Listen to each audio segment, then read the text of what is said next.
بعد اسلام میں روزے کی فرضیت. کب فرض ہوا روزہ؟ بھائی سن 2 ہجری کے اندر فرض ہوا تھا یوم رمضان. اب رمضان المبارک کا مہینہ تھا, پہلا روزہ تھا, اسی پہلے تاریخ کو کیا کہتے ہیں دوسرے سال کے اندر.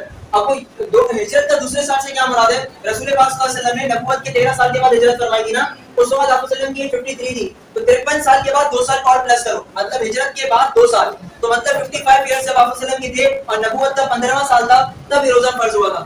کلیئر اس لیے کرو تاکہ ذہن میں رہے, نبوت کا دوسرا سال نہیں تھا, ہجرت کا دوسرا سال تھا, نبوت کا 15واں سال تھا, تب روزہ فرض ہوا تھا. ٹھیک ہے, اسلام میں روزے کی فرضیت. اچھا روزے کا مقصد کیا ہے؟ روزے کا مقصد یہ ہے کہ بھائی اللہ کی رضا کو حاصل کرنا, اپنے آپ کو گناہوں سے پاک رکھنا تاکہ ہم اللہ کی اور قریب ہو جائیں. ٹھیک ہے, اس کے بعد 5 نمبر پر روزے کا اجر. روزے کے اجر کے متعلق کیا ہے؟ اللہ رب العزت نے فرما دیا دنیا کے اندر جو بھی نیکی کرو گے اس کا اجر اللہ نے بتا دیا کہ مثال کے طور پہ قرآن مجید پڑھتے ہو, 1 حرف پڑھو گے 10 نیکیاں ملیں گی, 3 پڑھو گے 30 نیکیاں ملیں گی, الف لام میم 3 حرف ہے 30 نیکیاں آپ کو مل گئے. اسی طریقے سے بہت ساری جتنی بھی نیکیاں سب کا بتا دیا, لیکن روزہ ایک واحد عبادت ہے جس کے بارے میں اللہ نے نہیں بتایا کہ اس کا اجر کیا ہوگا. اللہ نے کہہ دیا اس کا اجر میرے ذمہ ہے, جب قیامت میں تم آؤ گے اس کا اجر میں دوں گا.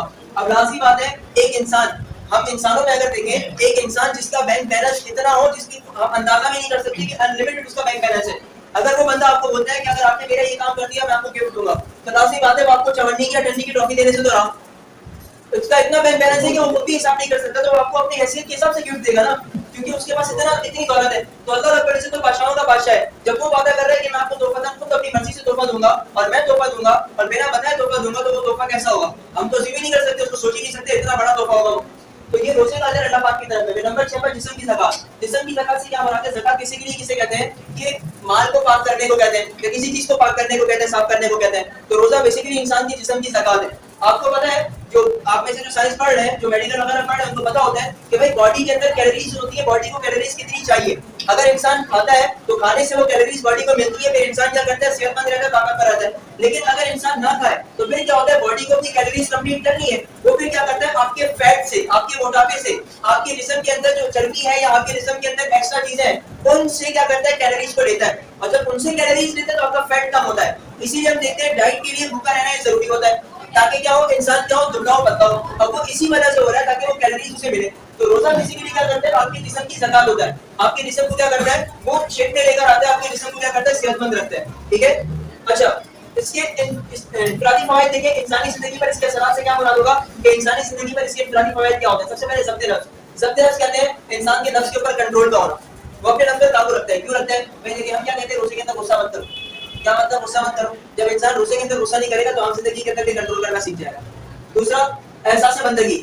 روزے کے اندر ہم سب سے زیادہ عبادت کرتے ہیں, تو ہم عبادت کرتے ہیں, ہمیں لذت آتی ہے, سکون آتا ہے, تو پتہ چلتا ہے عبادت عام حالت میں بھی ہم کر سکتے ہیں, تو وہ احساس پیدا ہوتا ہے انسان کے اندر کہ ہم اللہ کے بندے ہیں, ہم اللہ کی بندگی کر رہے ہیں. تیسرا خدا کے امر کی اطاعت, کہ روزے کے اندر کیا کرتے ہیں اللہ تعالیٰ کے تمام احکامات کی پابندی کرتے ہیں, تو ہمارے دل کے اندر پیدا ہوتا ہے کہ ہم عام حالات میں بھی اللہ کے حکم کی اطاعت کریں. امر کہتے ہیں حکم کو. ٹھیک ہے.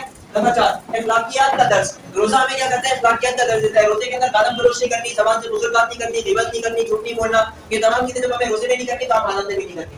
نمبر 5 صبر و استقامت. روزہ ہمیں کیا سکھاتا ہے کہ اپنے رفت پر کنٹرول کرو اور تمام برائیوں سے اپنے آپ کو روکو, تو وہی چیز ہمیں روزہ سکھاتا ہے کہ ہمیں صبر و استقامت سے کام لینا. نمبر 6 نیکی کا ذوق. انسان کے اندر کیا ہوتا ہے, نیکی کا شوق پیدا ہوتا ہے, انسان کے اندر رغبت پیدا ہوتی ہے کہ وہ نیک کام کرے. ٹھیک ہے, تو یہ 6 پوائنٹس آپ نے دیکھ لیے, انفرادی فائدے ہوں گے. اچھا اس کے اجتماعی فائدے دیکھیں, آپس کے اندر ایک دوسرے کی مدد کرنے کی ہمارے اندر کوالٹی پیدا ہوتی ہے.